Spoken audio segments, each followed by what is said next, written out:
Nice hand for Joe Sib, ladies and gentlemen. Joe Sib, give him a nice hand.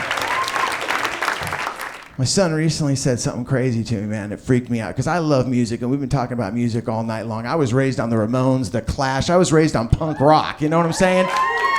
You know? So my son says to me, Dad, I got to talk to you about something.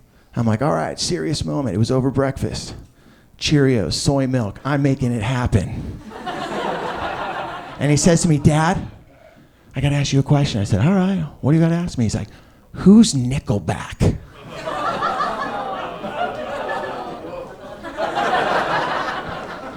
That's like one of those parenting moments where, like, seriously, I wasn't prepared for that. If he would have asked me, Dad, I'd like to buy a nickel bag, I'd be like, I can fucking help you with that shit. I seriously, man, I couldn't believe it. And the first thing, like, I'm wondering, like, we send him to a private school. What kind of friends is he hanging around with? Where did he learn this? And I say, why do you want to know who Nickelback is? And he says, Dad, and this is where the honesty comes in, I love Nickelback's music.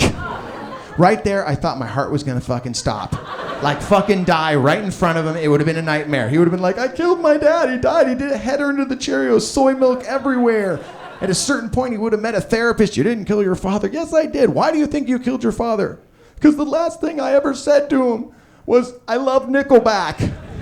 Any real therapist would be like, you killed your father. How many kids do you have? I have 2 children. Uh-huh. A little boy that's 7 and a little girl that's 11 years old. Both biologically yours? Yep, absolutely. As far as I know, they are mine. We do tests regularly, but yeah, they are definitely mine. Yeah. Has anyone heard any different? No, it's all good, right? So one is 7, the other one is how old? 11. 11. I have a 5-year-old, and I'm a late-time first dad. You know, here I'm having a kid at my age when all my friends are already sending their kids off to rehab, actually. but I mean, you have to be honest with your kid, right? Like my kid asked me the other day about dying. He said, are you going to die? He said. And I was honest with him. I said, never. It's not going to happen. But what do you tell your kids when they start asking about dying? You know, to be honest with you, my wife and I, we believe, you try to parent differently than maybe we were parented. Like I always say to people, were you raised old school? Like, was anyone raised old school in here? Yeah, that means in today's parenting terms, we were abused. So it's fine. But what I like to do with our parents... Sexually abused or just physically? No sexual abuse. Because that's old porno school.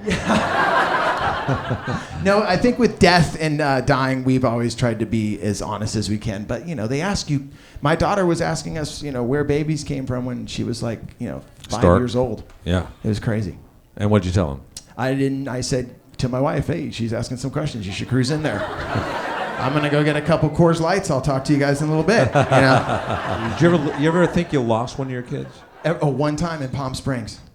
I was at a pool, and I went in, like, I was with my daughter, and she was behind me. And I opened up the gate to the pool, and I turned around to look for her, but she shadowed me. So she's right there, and she goes in the pool, and I'm like, oh shit, where'd she go? And I'm running all around, and meanwhile, I'm running around the whole hotel, freaking out, calling my wife. Like it was, and I'm telling you right now, any parent that's ever lost a kid, you know what I'm talking about. Seconds were going fucking so fast. It was like 60 minutes. I was going to be doing the interview. I lost my child. The whole thing. I was so scared. And then I look everywhere for her. We run. We have everyone with us, and she's just sitting on a lounge chair waiting for me. Like.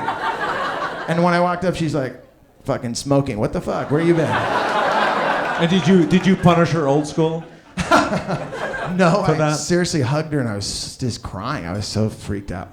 Yeah. That's the beauty of having a Siamese twin as a child. Because they're always together and it's hard to lose them. You know what I'm saying? Especially if they're attached at the stomach. Because they're either going to go one way or the other. And they can't get far. They can't. You know what I'm saying, Joe? Yeah. I'd never thought of that until this moment right now. If your kids were attached at birth, would you risk separating them? You know what? After this, I think when I get home, I'm going to have my kids attached. We're going to do it. We're going to put them together. Nice hand for Joe Sib. Thanks, Kevin.